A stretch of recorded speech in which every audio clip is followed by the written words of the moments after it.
Bertemu kembali dengan pelajaran bahasa Indonesia. Hari ini kita membahas tentang teks berita. Teks berita adalah teks yang melaporkan kejadian, peristiwa, atau informasi mengenai sesuatu yang telah atau sedang terjadi. Penyampaian berita bisa dilakukan secara lisan. Jika lisan, kita sering mendengar dan melihat di televisi. Dan bisa pula secara tulisan yang diabadikan dalam media cetak. Sedangkan untuk struktur berita, kita mengenal judul, kepala berita, tubuh berita, dan ekor berita.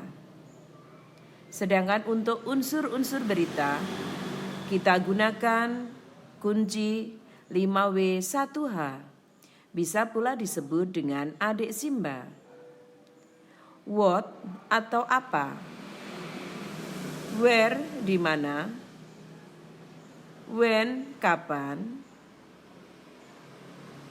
who siapa, why mengapa, how bagaimana.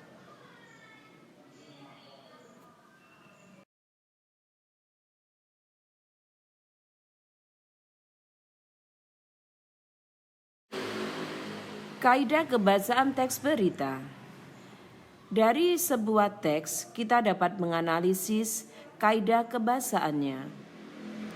Untuk teks berita, harus terpenuhi dengan penyajian informasi yang aktual dan bersifat umum. Bahasa yang digunakan bersifat baku atau standar bahasa Indonesia, sehingga menjembatani pemahaman banyak khalayak atau publik dari berbagai kalangan karena lebih dipahami oleh semuanya. Sedangkan aspek kebahasaan yang lain yang sering muncul dalam teks berita adalah digunakannya kalimat langsung dan kalimat tidak langsung. Sebagai contoh, mari kita lihat kalimat langsung dan kalimat tidak langsung dari teks berita yang berjudul "Sebulan berlalu, air masih menggenangi beberapa lokasi di Manado." Berikut kalimatnya. Untuk kalimat langsung, air di sini tidak mau surut, tetap tergenang. Kalau hujan datang, air langsung masuk di dalam rumah karena selokan tersumbat, ujar Yudi. Kalimat tidak langsung. Menurutnya, pemerintah kota Manado tidak mencari solusi yang tepat untuk mengatasi hal itu.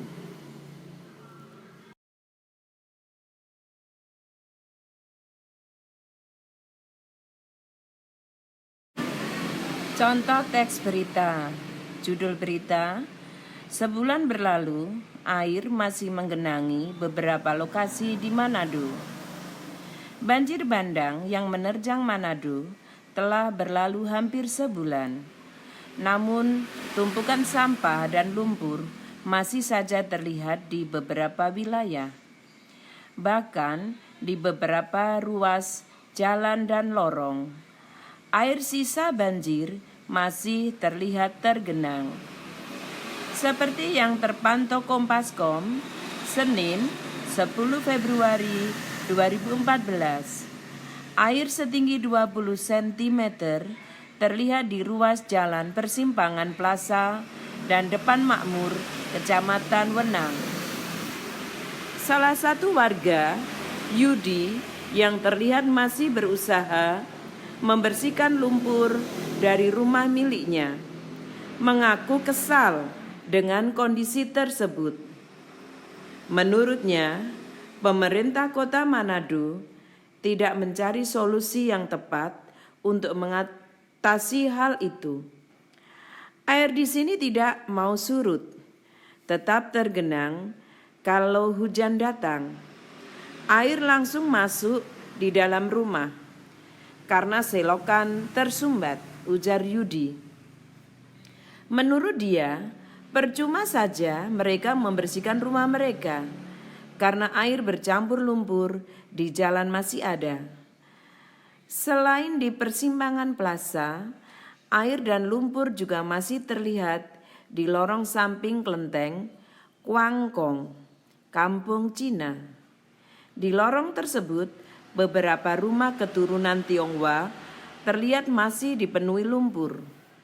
Sampah dan lumpur yang telah lama terendap menimbulkan bau yang tidak sedap. Tak ayal, warga yang melintas di kawasan ramai tersebut harus menutup hidung mereka. Sampah juga masih terlihat di Simpang 3 Terminal Paal 2, samping SPBU Paal 2, Tanjung Baru, Ketang Baru, Lorong Lilioyor, dan dengan dalam Tikala dan beberapa lokasi lainnya.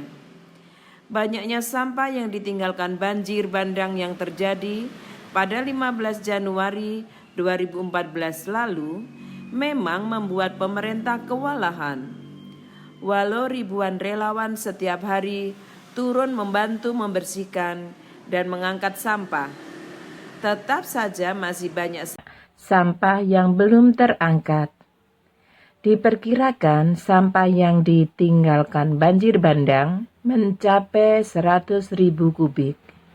Sementara tempat pembuangan sampah di Sumompo sudah melebihi kapasitas tampung. Pemahaman materi dibiasakan mendengarkan atau menyimak berita baik dari radio maupun televisi. Gunakanlah tahapan-tahapan yang telah kalian pelajari bersama guru pengampu kalian mata pelajaran Bahasa Indonesia. Terima kasih, selamat belajar, kiranya selalu penuh berkat kesuksesan. Wassalamualaikum warahmatullahi wabarakatuh. Dadah.